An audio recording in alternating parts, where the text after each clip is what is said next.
اللہ کے پیارے نبی فرماتے ہیں عینان لا تمسہما النار، دو آنکھیں ایسی ہیں جو جہنم کے اندر نہیں جا سکتی ہیں. عین باتت تحرس فی سبیل اللہ، ایک وہ آنکھ ہے جو اللہ کی راہ میں چوکیداری کر رہی ہے، جو اللہ کی راہ میں بارڈر پر دشمنوں سے اپنے دیش کی حفاظت کر رہی ہے، اپنی سرحد کی حفاظت کر رہی ہے. وعین بکت من خشیت اللہ، اور وہ ایک آنکھ جو اللہ کے خوف سے جس آنکھ سے آنسو بہتا ہے، وہ آنکھ بھی جہنم کی آگ میں نہیں جائے گی. ان آنکھوں سے اگر اللہ کے خوف سے چند آنسو بہ پڑے میرے بھائیوں، تو یہ آنسو ہماری جہنم کی آگ کو بجھانے کے لیے انشاءاللہ کافی ہو جائے گا. اور یہ بھی یاد رکھو، سردی جب بہت زیادہ ہوتی ہے تو ہم گھروں سے نہیں نکلتے. ابھی تو سردی نارمل ہے، لیکن جنوری میں ہو سکتا ہے سردی زیادہ پڑے گی. جب سردی زیادہ پڑتی ہے تو کوہرا بہت زیادہ ہو جاتا ہے، لوگ اپنے گھر سے نہیں نکلتے. آپ کو معلوم ہے سردی کا زیادہ ہونا بھی جہنم کے عذاب کی ایک نشانی ہے. اللہ کے نبی فرماتے ہیں جہنم سال میں 2 مرتبہ سانس لیتی ہے. جو گرمی پڑتی ہے، سخت گرمی جو مئی جون کی گرمی پڑتی ہے، وہ جہنم کے سانس لینے کی وجہ سے پڑتی ہے، اور جو کڑاکے کی سردی پڑتی ہے وہ جہنم کے سانس لینے کی وجہ سے پڑتی ہے. یہ صحیح بخاری اور صحیح مسلم کی صحیح روایت. تو میرے عزیزوں، میرے نوجوان ساتھی، اپنی زندگی کا مقصد اللہ کو راضی کرنا بناؤ میرے بھائی. دنیا والوں کے چکر میں مت پڑو. دنیا والوں کو خوش کرنے کے لیے کوئی کام کرو گے، آج لوگ خوش ہوں گے، کل گالی دیں گے. دنیا والوں کی محبت کب بدل جائے گی نہیں معلوم. اللہ کی محبت اگر حاصل ہو گئی میرے پیارے ساتھیوں تو انشاءاللہ وہ کبھی نہیں مٹے گی. اللہ قرآن کے 29ویں پارے میں کہتا ہے میرے نیک بندے غریبوں کو کھانا کھلاتے ہیں، یتیموں کو کھانا کھلاتے ہیں، قیدیوں کو کھانا کھلاتے ہیں. وَيُطْعِمُونَ الطَّعَامَ عَلَى حُبِّهِ مِسْكِينًا وَيَتِيمًا وَأَسِيرًا. میرے نیک بندے بھوکوں کو کھانا کھلاتے ہیں اور کیا کہتے ہیں انما نطعمکم لوجہ اللہ، ہم تمہیں اللہ کو راضی کرنے کے لیے کھانا کھلا رہے ہیں. لا نريد منکم جزاء ولا شکورا، ہمیں تم سے کوئی بدلہ نہیں چاہیے، ہمیں تم سے کوئی شکریہ نہیں چاہیے، ہم تو اللہ کو راضی کرنے کے لیے تم کو کھلا رہے ہیں. انا نخاف من ربنا یوما عبوسا قمطریرا، ہمیں تو قیامت کے دن کا ڈر ہے، ہمیں تو اللہ کے سامنے حساب دینے کا ڈر ہے، اس لیے ہم تم کو کھانا کھلا رہے ہیں. کچھ نیکی ایسی بھی کر کے جاؤ میرے. نیکی کا پرچار کروانا، نیکی کا اعلان کروانا یہ تو بہت ہوتا ہے، لیکن نیکی کر کے بھول جاؤ کہ میں نے نیکی کی ہے. کچھ ایسی نیکی بھی قیامت کے دن لے کے جاؤ تاکہ اللہ تعالیٰ قیامت میں اپنے ان خوش نصیب بندوں میں ہمیں اور آپ کو بھی شامل کرے. مدینہ میں غریبوں کے گھر میں مہینے کی 1 تاریخ کو رات میں اللہ کا کوئی بندہ آتا تھا، مہینے بھر کے راشن کی بوری ان کے گھر میں لا کے رکھ دیتا تھا. گھر والے صبح دروازہ کھولتے تھے، دیکھتے تھے مہینے بھر کا راشن رکھا ہوا ہے.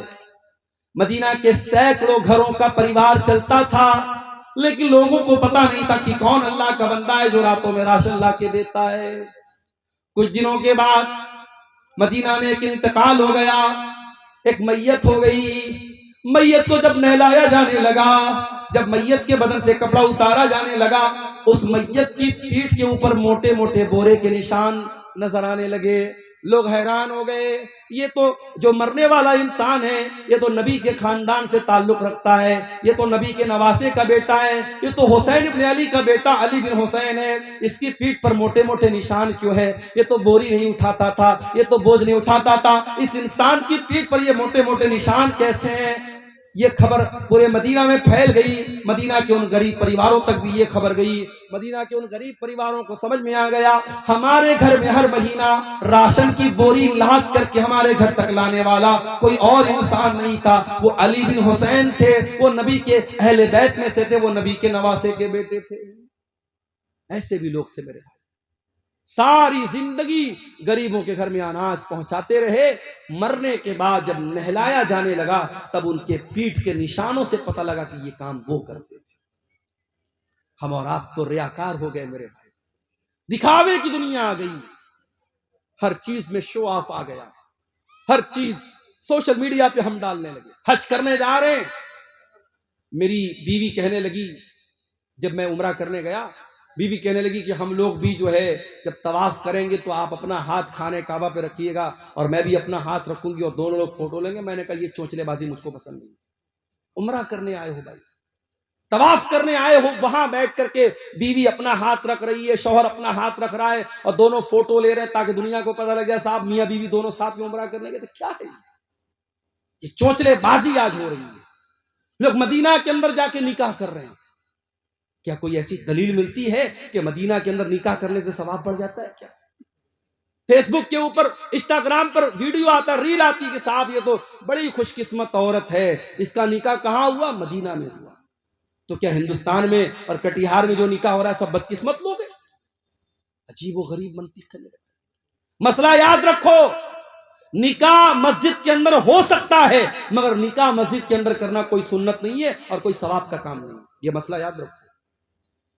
مسجد کے اندر نکاح ہو سکتا ہے لیکن اگر کوئی یہ سمجھتا ہے کہ مسجد کے اندر نکاح کرنے سے ثواب زیادہ ملے گا یا مسجد کے اندر نکاح کرنا سنت ہے, نہیں, سنت نہیں ہے اور نہ اس سے ثواب زیادہ ملے گا.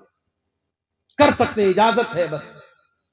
لوگ مدینہ جا کے نکاح کر رہے ہیں اور وہاں عورت باقاعدہ دلہن بن کے آ رہی ہے, لڑکا دلہا بن کے آ رہا ہے, فوٹو کھینچا جا رہا ہے, ویڈیو بن رہی ہے.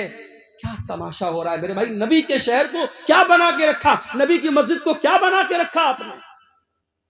ہر چیز میں شو آف. اور اب تو ایسی ویڈیو بھی آنے لگی کہ دادا مر گئے ہیں, دادا کا انتقال ہو گیا ہے, دادا کی ناک میں روئی ڈالی گئی ہے, میت ہے, ان کا جنازہ پڑا ہوا ہے اور پوتا جو ہے وہ سیلفی لے رہا ہے, ویڈیو ساتھ میں لے رہا ہے کہ I am with my grand پا, میں اپنے دادا کے ساتھ. کیا مطلب ہے بھائی؟ مردے کو تو بخش دو اللہ کے واسطے, زندوں کے ساتھ بہت سیلفی لے لیا آپ نے. عبد الغفار صاحب آئے, اسٹیج پر آنے لگے, مولانا صاحب ایک سیلفی دے دیجیے, مولانا صاحب ایک سیلفی آپ کے ساتھ دینا چاہتا ہوں. بھئی علماء کے ساتھ آپ کو سیلفی لینے کا شوق ہے, علماء کی باتوں پر عمل کا شوق ہے کہ نہیں؟ سیلفی لینے کا شوق اگر صرف اس لیے ہے تاکہ دوستوں کو بتا سکوں فلاں عالم کے ساتھ میں نے سیلفی لیا تھا, فلاں مولانا صاحب کے ساتھ میں نے فوٹو لیا تھا, صرف اگر اپنا شو آف کرنا ہے, اپنی واہوائی کرنا ہے, تو میرے بھائیو بہت گڑبڑ ہے یہ چیز.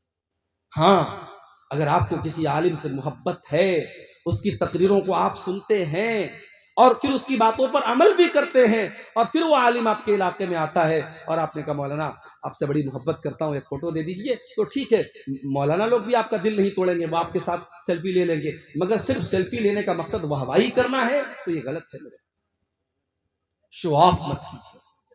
ہمارا دین شو آف والا دین نہیں ہے, ہمارا دین بڑا سمپل, بڑا سادہ دین. اللہ کے نبی فرما رہے ہیں داہنے ہاتھ نے صدقہ کیا, بائیں ہاتھ کو بھی پتہ نہیں چلا.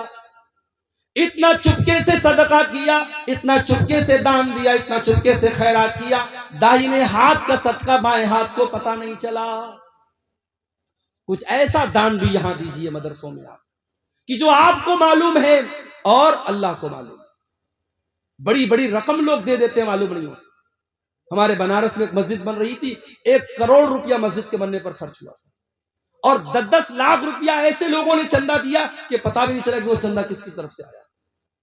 عورتوں کی طرف سے سونے کے زیورات آئے, معلوم بھی نہیں ہوا کون سی عورت نے دیا تھا. تو کچھ ایسے کام بھی کر کے جائیے کہ دائیں ہاتھ کا صدقہ بائیں ہاتھ کو پتہ نہ چلے. اور آخری بات جو اس حدیث میں بیان کی گئی, اللہ کے نبی فرماتے ہیں وَرَجُلٌ ذَكَرَ اللَّهَ خَالِيًا فَفَاضَتْ عَيْنَاهُ, قیامت کے دن اللہ کے عرش کا سایہ اس انسان کو بھی ملے گا جو تنہائی میں اللہ کو یاد کرے اور اس کی آنکھوں سے آنسو بہے. میرے بھائیو, اگر آپ کا دل قرآن سن کر کے بھی نہیں روتا ہے, آپ کی آنکھوں سے قبرستان کی قبر دیکھ کر کے بھی آنسو نہیں نکلتے ہیں, اس کا مطلب کہ دل کی زمین بنجر ہو چکی ہے, دل کے اندر سے ایمان ختم ہوا.